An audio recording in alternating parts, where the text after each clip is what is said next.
Alright, welcome back to another commentary. This time I'm doing it on kind of my first real review.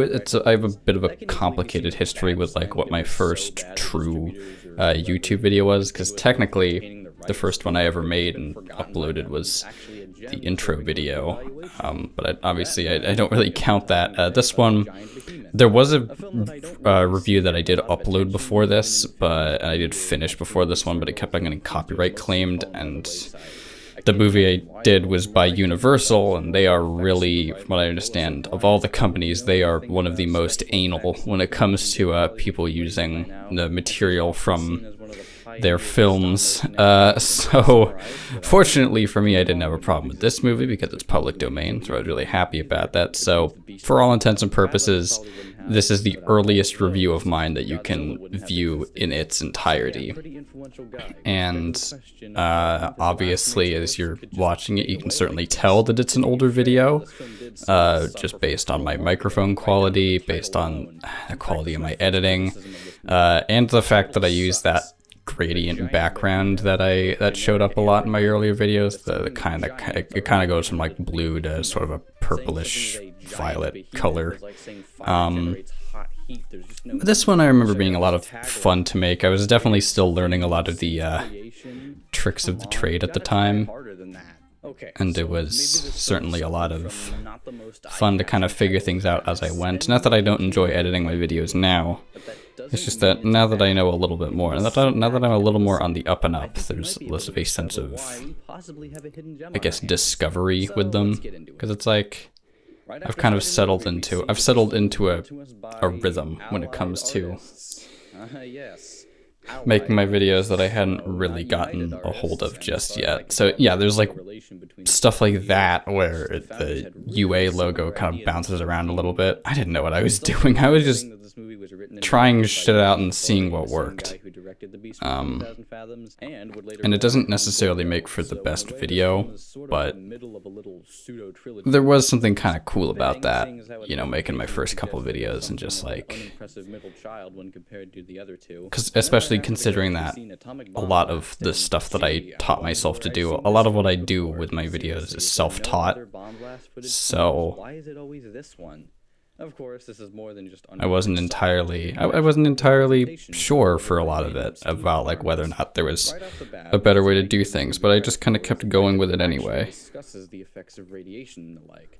A lot of films from this time use atomic weapons to explain away. But with that said, this was the atomic age after all. But there's a lot about this video that doesn't really hold up compared to my current standard of work. Nothing drastic, and it's nowhere near as much of a dissertation on the horrors of nuclear weapons as something like the original Godzilla was. But it is more in depth with it than it really had to be. So I appreciate it for going beyond the. The big one for me that I struggled with for a long time was not having any background music in my videos. I know not everybody does that, and not everybody has to.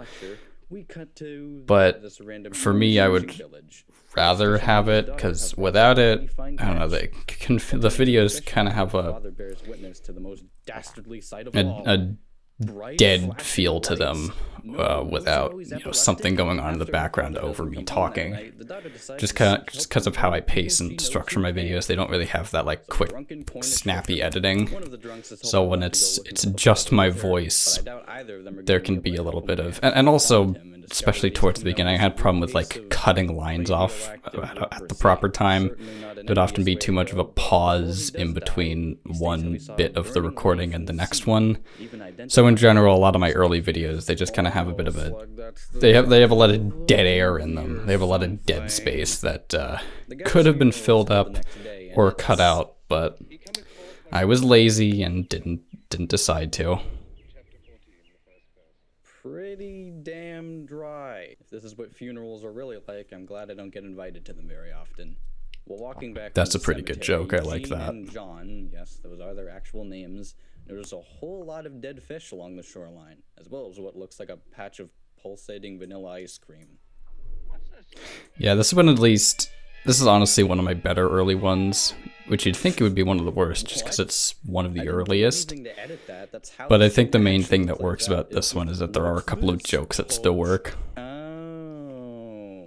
Geez, even by uneducated Cornish fisherman standards, that's pretty dense. Ah, well, never mind with Apologies to the Cornish. I didn't know I was being so hard on you guys during this video. Scoff at the idea of a sea monster being present in the waters.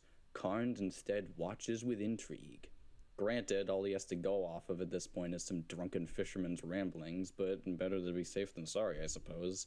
Naturally, Carnes calls up the one man he can trust. In this movie, there is a lot to make fun of. Obviously, it's a B movie. It's from the 50s. It's kind of cheesy, and there is a lot of comedic material, but I kind of like it. I was honestly pleasantly surprised. I was expecting this to be cornier and more difficult to take seriously than it would be, but I was actually sort of pleasantly surprised by this movie. A ton of help until he asked John to reveal the burn on his arm, this time looking less like leprosy and more like he contracted radioactive herpes. Bickford and Carnes begin the investigation. That is very convincingly nasty Gentlemen, you can change here if you want to. makeup right there, especially for 1959. So as our dynamic duo examine the rocks, Jean comes forward and tells them about her father's dying words, specifically his utterance of behemoth. And then he said, Behemoth, it's a prophecy from the Bible. It means some sort of monstrous great beast. Wait, isn't that the Leviathan? Are we getting our monsters mixed up? Okay, so apparently the behemoth is actually something from the Bible, and from what I read, it's essentially like a land equivalent to the Leviathan. Oh yeah, and this thing where they try to set it up as like the behemoth from the Bible, but the only thing that differentiates the behemoth from the Leviathan is the fact that it's terrestrial instead of aquatic, but the giant behemoth is partially aquatic, so it could have just been, it could have been either, or they could have just not had the tie-in at all if they weren't going to be consistent about it. Short, some sciencey doodad manages to show that the fish is indeed radioactive. While Bickford is initially more concerned with blocking the fish off from the market, Carnes wants to further investigate the supposed monster. So he sets off in a boat to try and find it. Soon enough, what do you know, he actually does find it, and it's... Oh, Jesus. Alright, so while I said that this film's monster is... Yeah, but for certain parts of this video, I did think to have music in the background. It is still portrayed in It's just kind of inconsistent that way. Cruddy-looking puppet that barely even looks like the stop motion. But yeah, stuff like that where I was able to really kind of... I don't know, the main thing that I try to worry about when editing is to make sure that... is to like kind of find the balance of not over or under editing.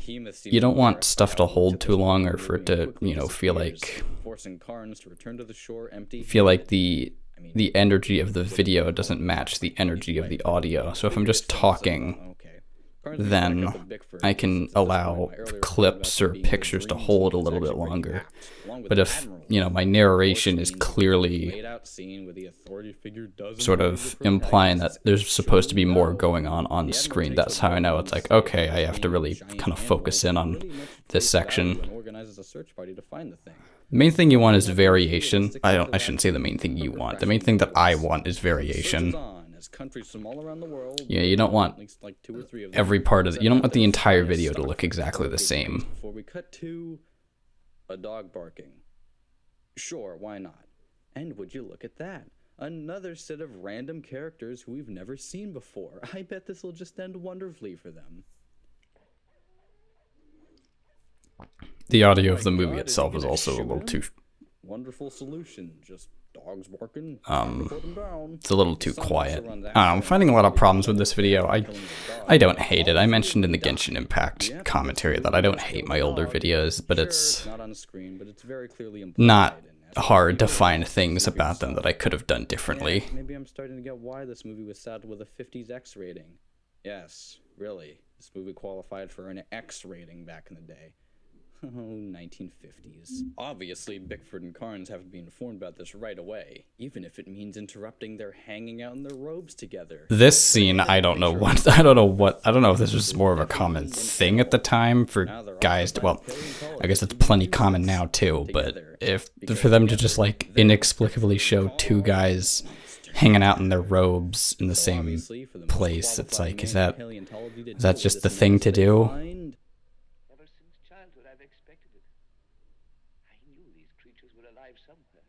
Sure, we'll go with him.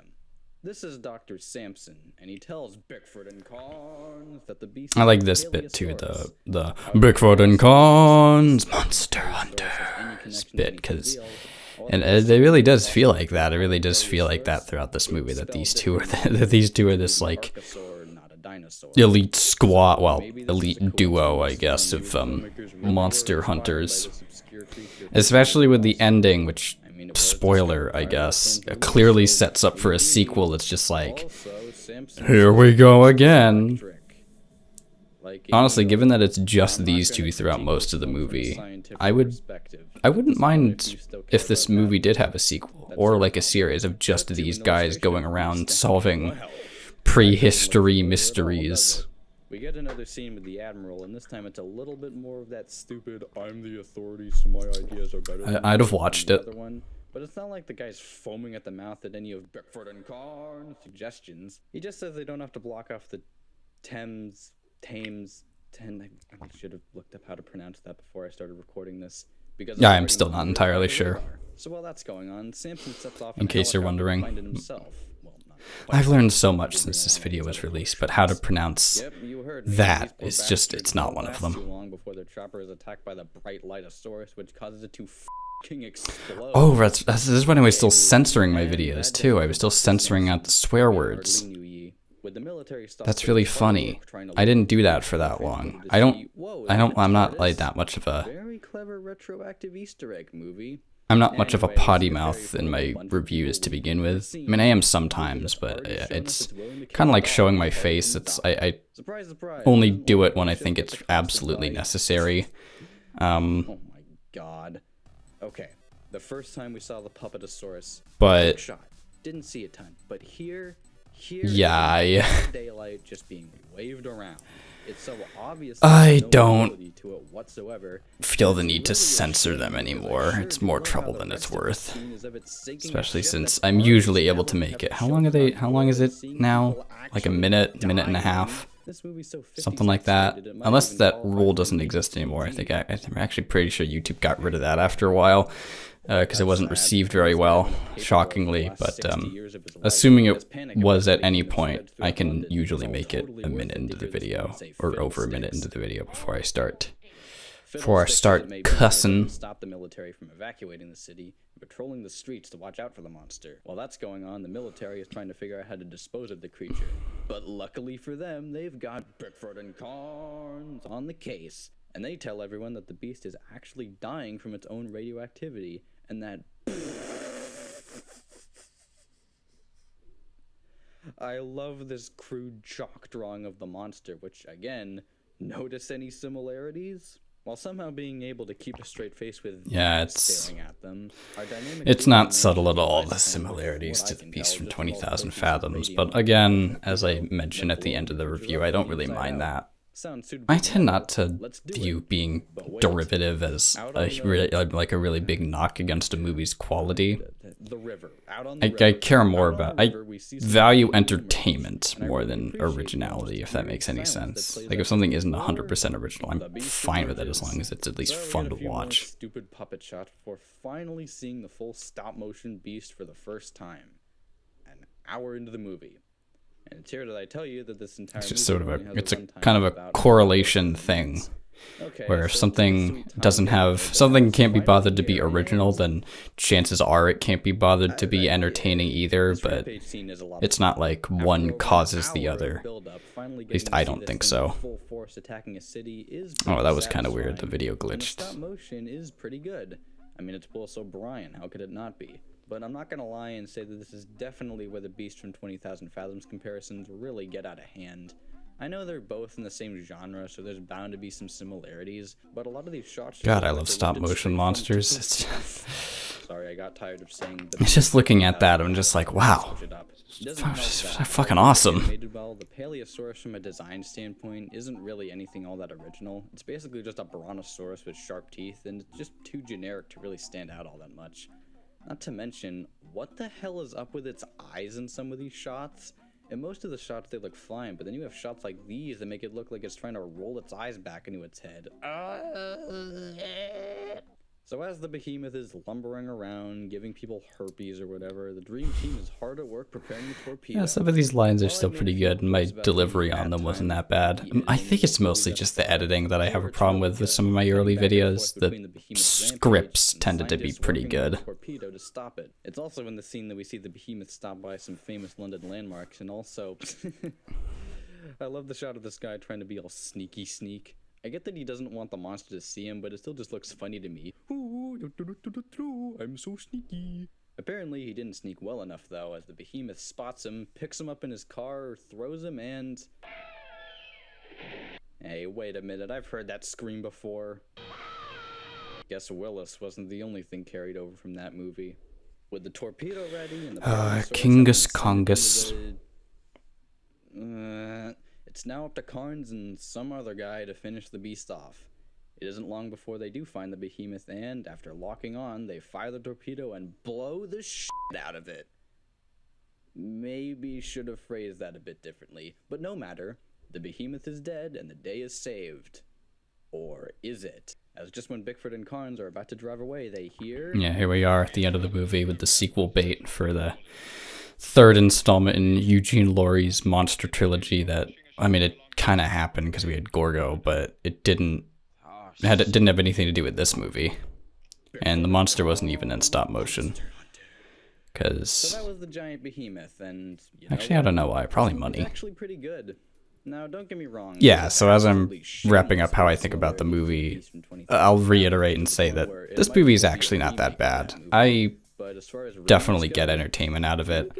I was pleasantly surprised. I thought it was gonna be worse, but I was actually kind of impressed with it. Yes, it's a movie from 1959. And as for the video, I mean, there's a lot of things about it I do differently. Probably some changes I would make to the script. Editing, I would definitely tweak that. I've actually kind of thought about... So an interesting project I would think to do is to sort of remake one of my older videos, like re-record all the narration and everything and kind of re-edit the entire video but keep the script the same, because most of how I feel a sneeze coming. When you compare it to the beast from 20,000 Fathoms, Oh, it's brewing. It'll probably splurt it out by the end of the video. Ew. But anyway, I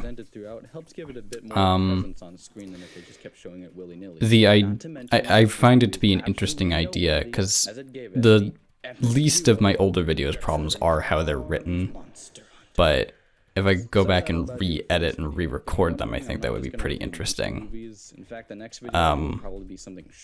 But then again, it's like, I almost don't want to do that because, you know, I would definitely leave the original videos up even if I did do that, because I think even if I'm not entirely happy with them as of right now, they deserve to stay up. Like, people should be able to see how this channel started. As for me, that's all for now. You know, see you in the next one. History of my channel, warts and all that. Like me misspelling your, or using the wrong form of it. I also didn't sneeze before the video ended. Goodbye.